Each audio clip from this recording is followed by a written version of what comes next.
Line's good. Never on. Whoa. Hard. Hard release. Come on, Brent. Line's good. Got real close. The hair high, right? Try and hit 2/3. Have they saved it for her? Yes, they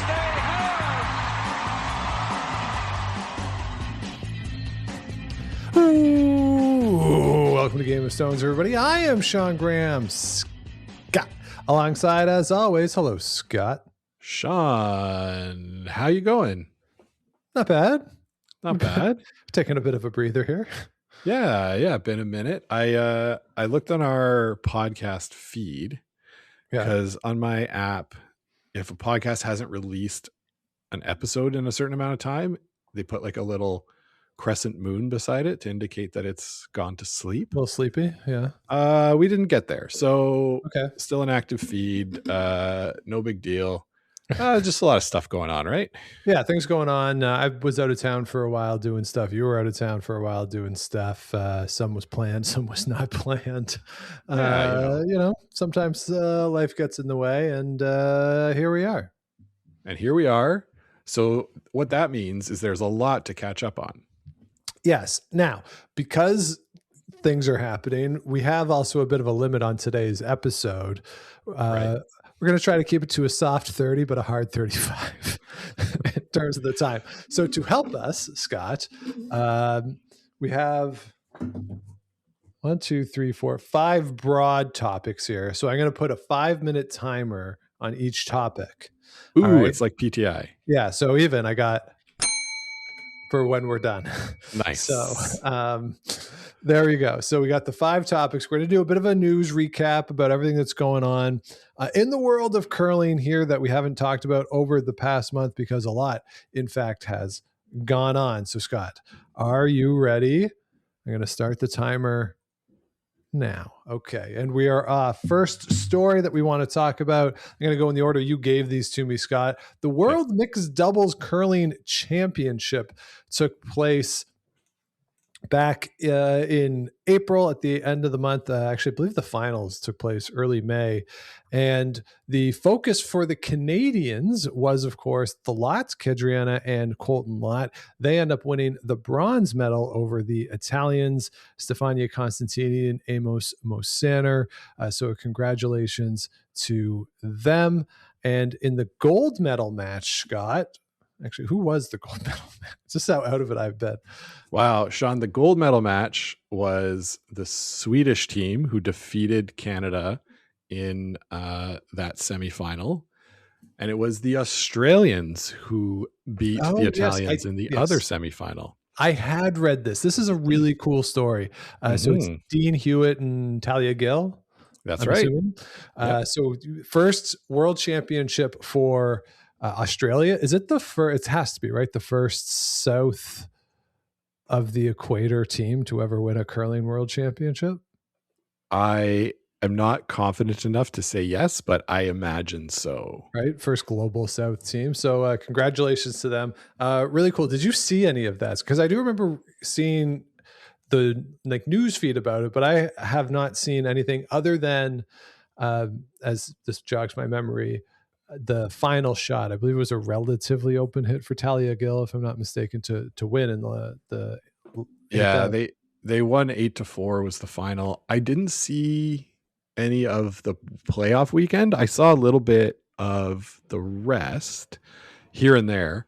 I was on my own that week, and when you don't have anything else to do, you just cruise over to YouTube and watch some World Championships. So I don't think it was on YouTube. Maybe it was. I don't remember. So yeah, I saw a little bit of it, but not a lot. Obviously, when we think about mixed doubles, we think about sort of these big name players. Team Sweden here was the team of Therese Westman and Robin Ahlberg.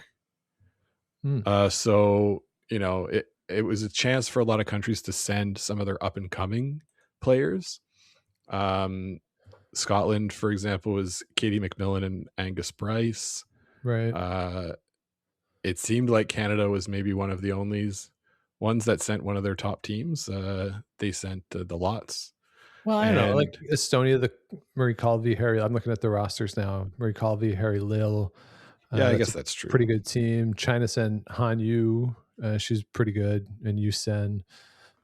So good combo there.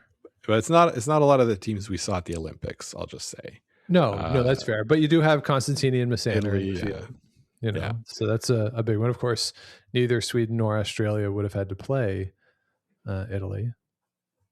Maybe one of them would have in the semi, but in the semifinal they had to play. Yeah.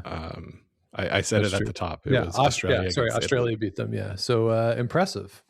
Yeah, super impressive. And like a cool story for, as you say, like a non-traditional curling country to win a world championship. And even if the field was slightly diminished, we all know, Sean, that flags fly forever. Yep. Can't take it away from them. They will be world champions forever. And when in a couple of years they beat Canada at some other event and people say, oh, we're losing to Australia, you can just be like, hey, world champions. Exactly. Lost to a world champion. Yeah. Yeah. So really cool.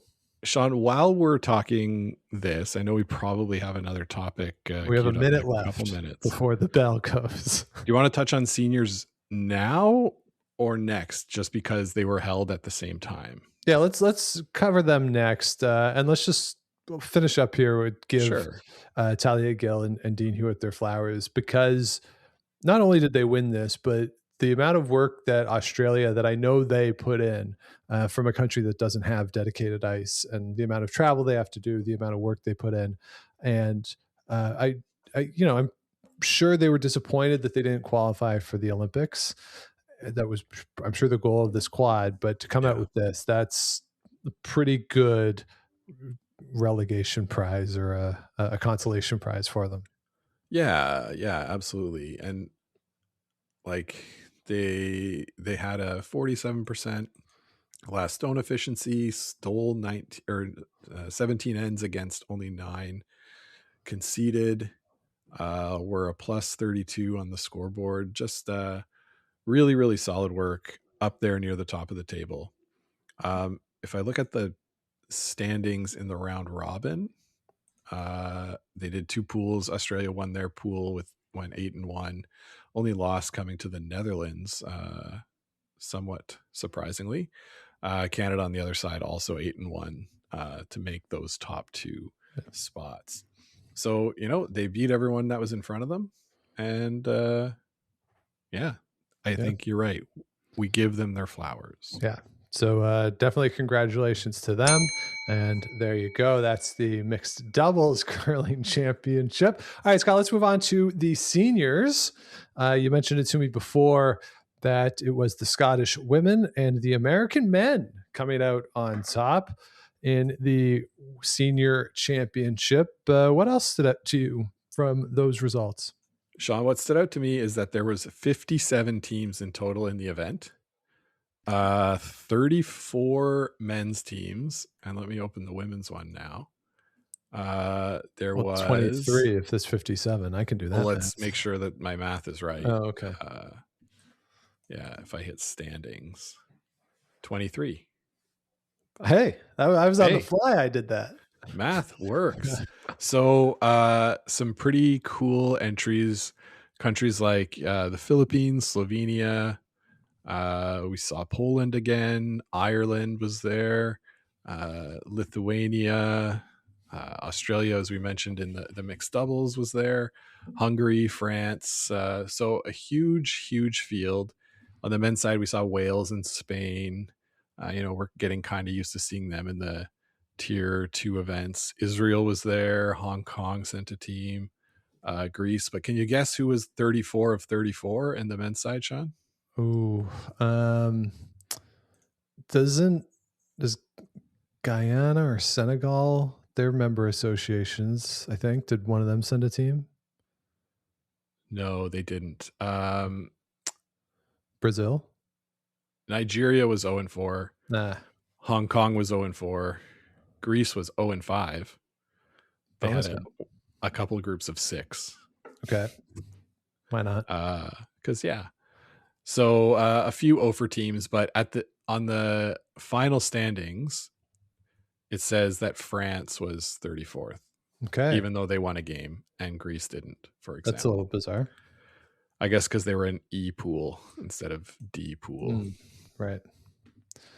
Anyway, I was just thinking about that because France, of course, is hosting the next Winter Olympic Games and will have an entry into those curling events.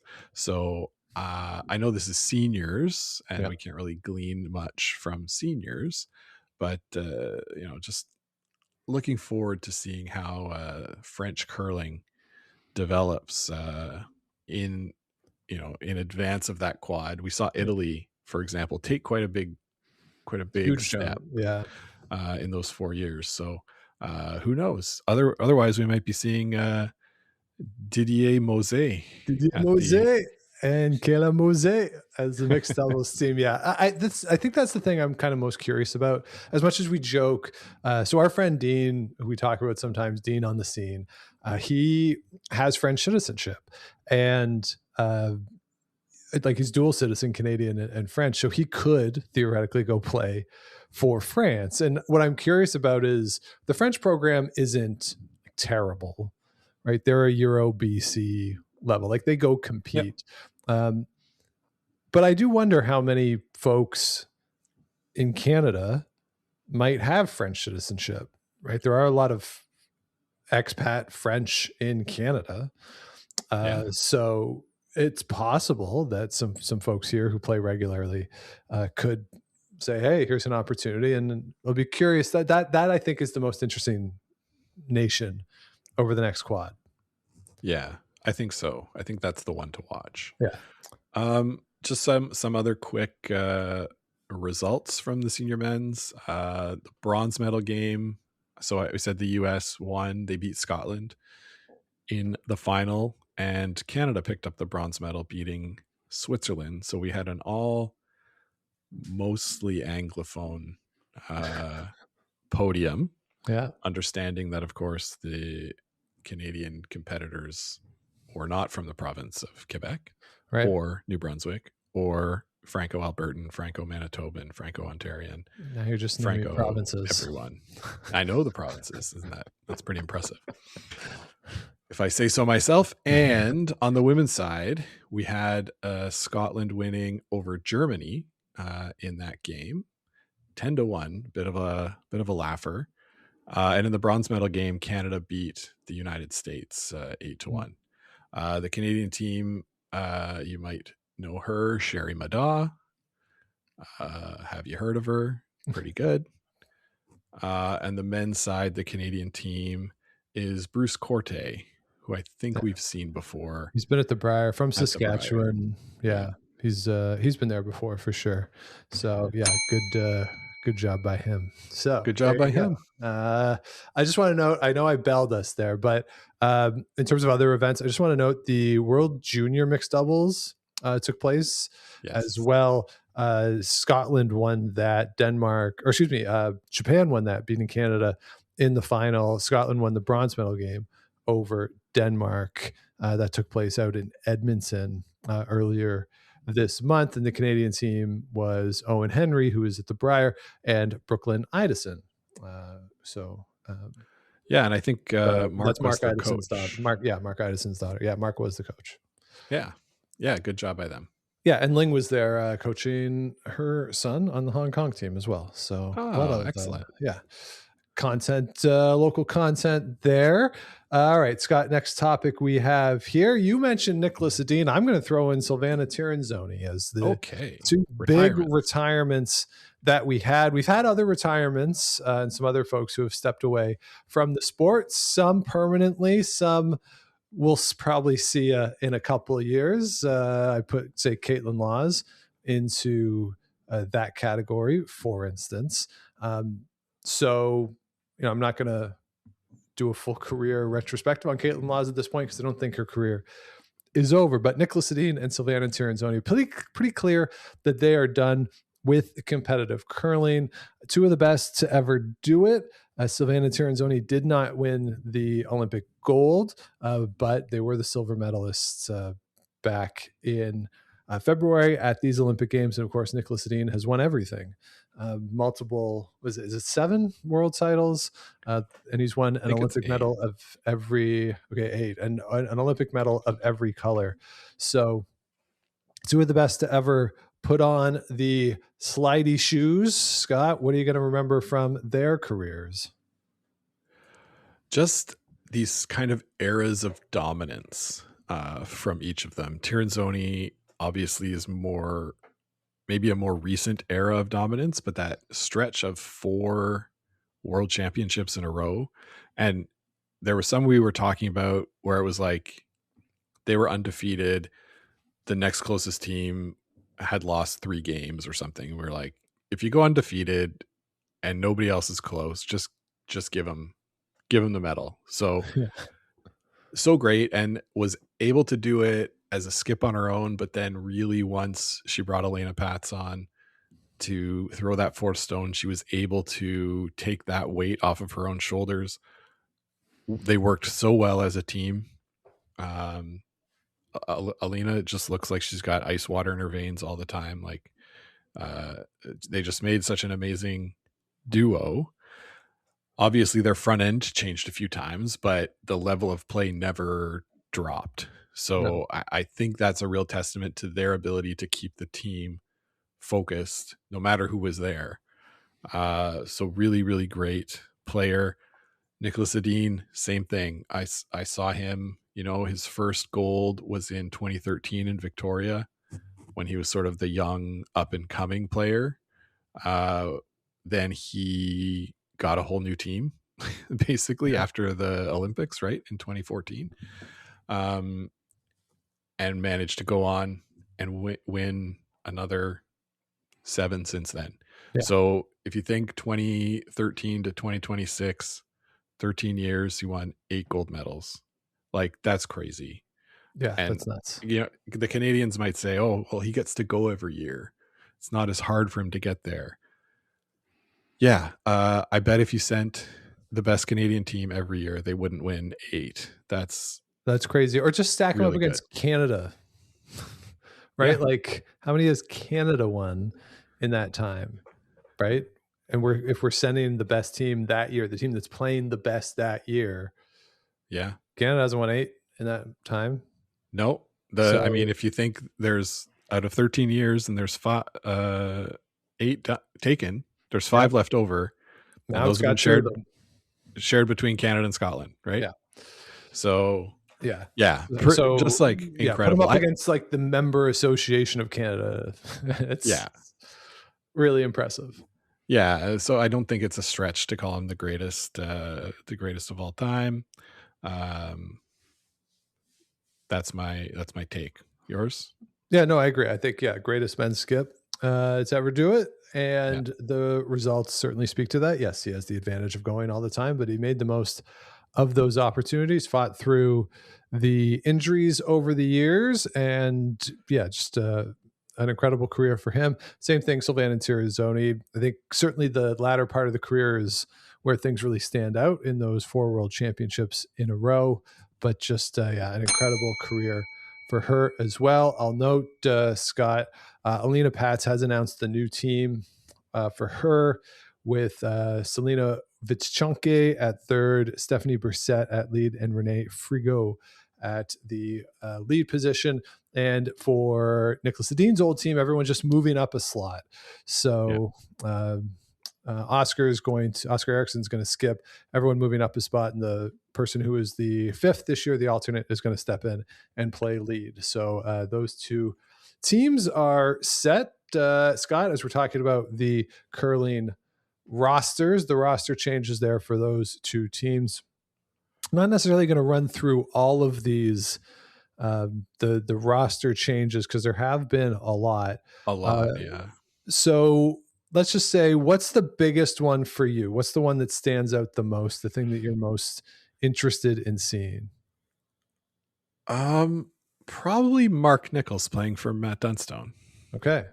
I think adding a player of Mark's caliber to a team that just won the Brier, that I think we've predicted is like about to take off. I don't see a ton of competition for him. other than that Jacobs foursome, but they're all, getting into, I would say, the later stages of their career, not by any means done, but Dunstone and his squad are kind of on the ascent, bringing Mark Nichols in, who is still in excellent shape and can sweep, maybe not like EJ Harden, but pretty darn good. Yeah. And you've still got Pete sweeping on the other end. So yeah, I think that's the most interesting one for me. What about you? For me, actually, I'm going to go maybe a little off the board, and I'm going to say Cameron Bryce and his team. It's going to be Cam Bryce, Karsten Sturme, Kerr Drummond, Scott Hyslop, and Robin McCall, 5-person team. That's because Karsten Sturme is not eligible for the Scottish Championship on the product of him not being Scottish. So I'm really interested in this idea of these guys coming together and what that's going to look like. Now, I don't know. I honestly don't know where Karsten Sturme lives. He stepped away a couple years ago after his most recent Briar. He could be overseas for all I know. I think Jonathan mentioned on one of their podcasts once that he played with him in an event. So he might be over there and could be working towards eligibility to play for Scotland. But on the surface, this idea of here's a good player, let's play with them. If he's not eligible, okay, we got 5 people for the national championship, but let's kind of be a tour team. And this is something that I thought we might see a little more of in Canada. Gushue's done it the past 2 or 3 years by not being able to fulfill the residency requirement. But after Curling Canada went away or allowed teams to get in based purely on points and not have a provincial affiliation, or at least not fulfill the residency requirements, I thought we'd see a little bit more of this. And now we have one across national borders. So that one I think is the most interesting to me in terms of what the ramifications are kind of across the sport. So that one I think is really interesting. I'm curious about Stefania Constantini stepping away from her team and coming up with something new. So it's going to be Team Zardini Lasdelli now, and we'll see what comes of that. Also on the Italian side, Joel Returnaz stepping away from his team. Not too surprising what the result of that is for his old team, stepping in with Stefano and basically kind of that team that was at the Worlds with I think another modification. So the Italian shakeup is interesting to see as well. So I think those are the ones, though, mostly for me. I don't know. Mark Muskatowicz, Rebecca Morrison stepping away. Mm-hmm. There's some stuff there. Yeah, Shannon, Jocelyn Peterman, like Caitlin Law's team you mentioned, sort of going their separate ways. Yep. So Jocelyn Peterman's joining Carrie Anderson. Yep. To I think she's going to play lead. I think we might have talked about that in an episode, that she's going to play lead and hold the broom. Yeah, and Shannon Burchard's going to be throwing the third rocks. So the other two are just kind of shifting up. Yeah. But yeah, definitely something to watch. Lots of changes, right? It's it's pretty wild. Yeah, but a special one here, Scott, that I think slipped through the cracks as well. Suzanne Bird is back. Yeah, that's right. I saw a picture of them. Yeah.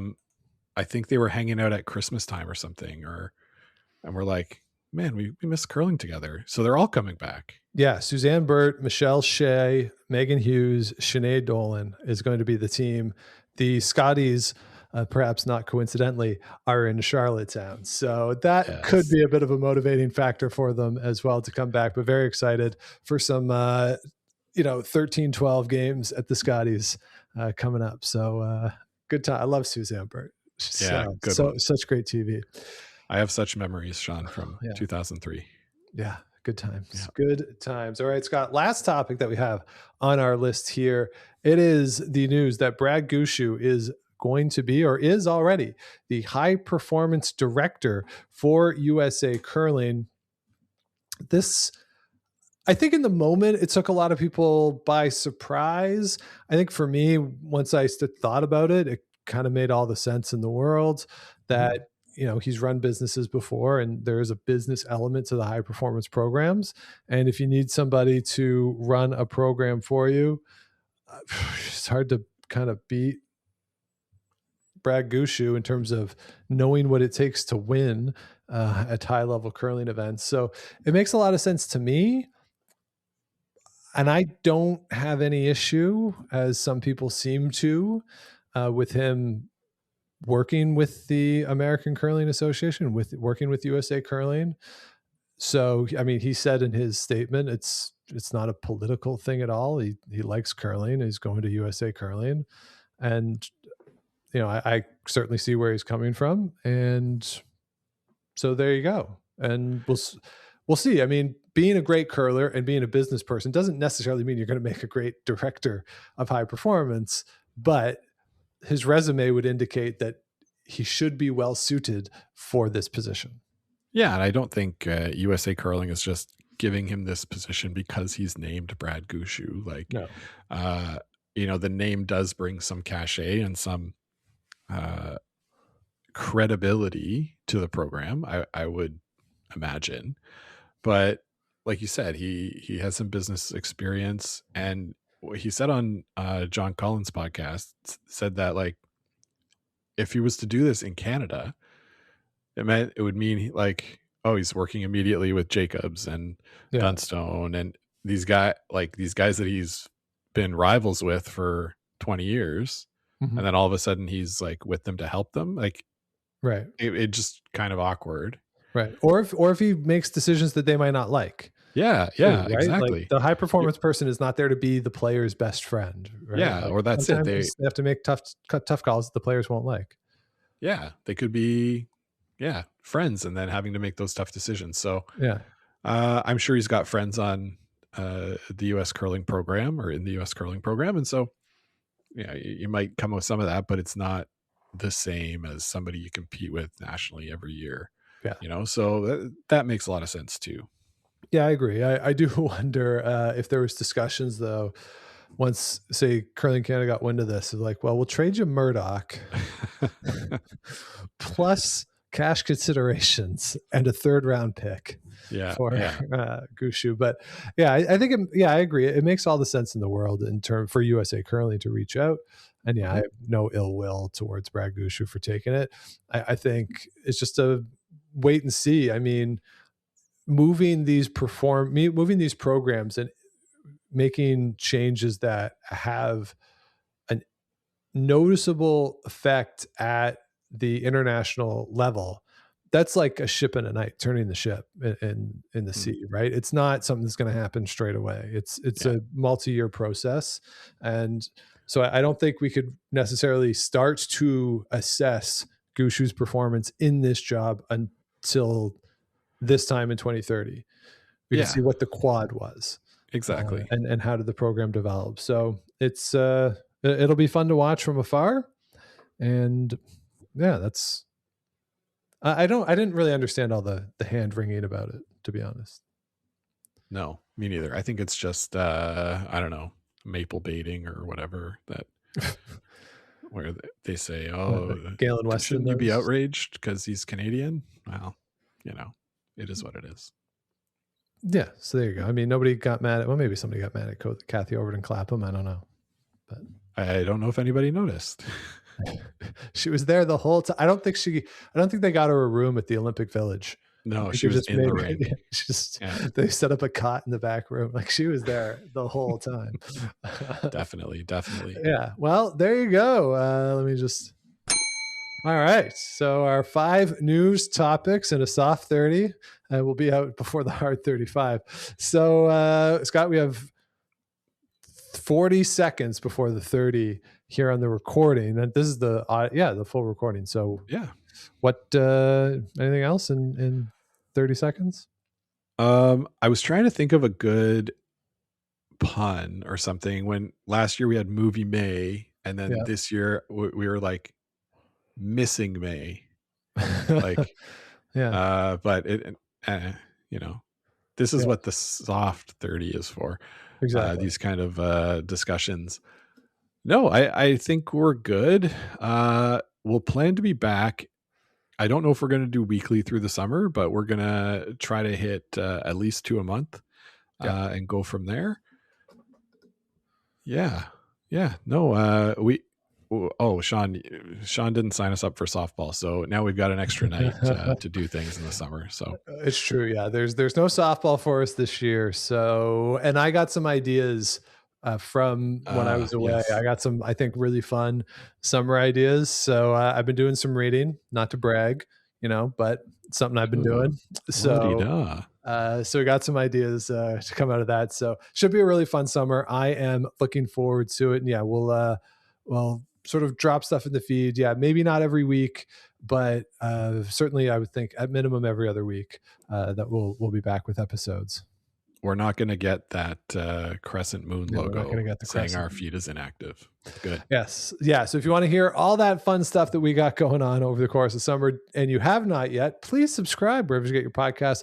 Like, rate, comment, all the good stuff helps other people find the show, keeps us growing. Head on over to GameStonesPod.com. Past episodes are there, plus a link to the merch. We're on the socials at GameStonesPod, Game Stones Podcast on Facebook. And if you got ideas for the summer fun, GameStonesPodcast at gmail.com. So yes, there you have it, Scott. It's late May, warm weather. The long weekend happened. Hey, Sean, it was really hot here for a couple of days, and our room is right up at the top, so it gets pretty hot. Yeah. I turned the air conditioner on, and it worked great for a day, and then it stopped working. Oh. Question. Was I supposed to do anything before the winter? No, there's a annual sort of maintenance thing. It's kind of like the furnace, though. Like, you can turn it on. Yeah. But you do need the annual tune up. I mean, it's on the roof, so I was like, I can't get there to cover really get it up to the roof, or anything. I don't have a ladder. You have a ladder, eh? Yeah, I got a ladder. It won't get to your roof. Well, from the balcony, I think it might. I wouldn't have the angle. It's not, gotcha. It'd be dangerous. There has to be roof access from somewhere in your house. Well, the mysteries I'm trying to figure out. There you go. The things we have there's a central vac. I cannot figure out where it goes. I find the holes in the wall. I have no idea where it would collect things. You might want to check the roof. That's all the dust is up there. Oh man, the dust blew into the air conditioner. That's a problem. Yeah. Oh boy. Yeah. It's always kind of nerve-wracking, that first air conditioner of the spring. I did not turn it on. I suffered through a couple warm evenings, knowing that last night it was going to get to 2 or whatever. So it's coming, and it's coming hard. And the way to keep cool is to talk about curling. So that's what we're going to do over the course of the summer. Hope you will join us along the ride. And until we talk to you again, keep those brooms on the ice and don't dump that intern. Make the final. They're going home. Oh, I ruined it.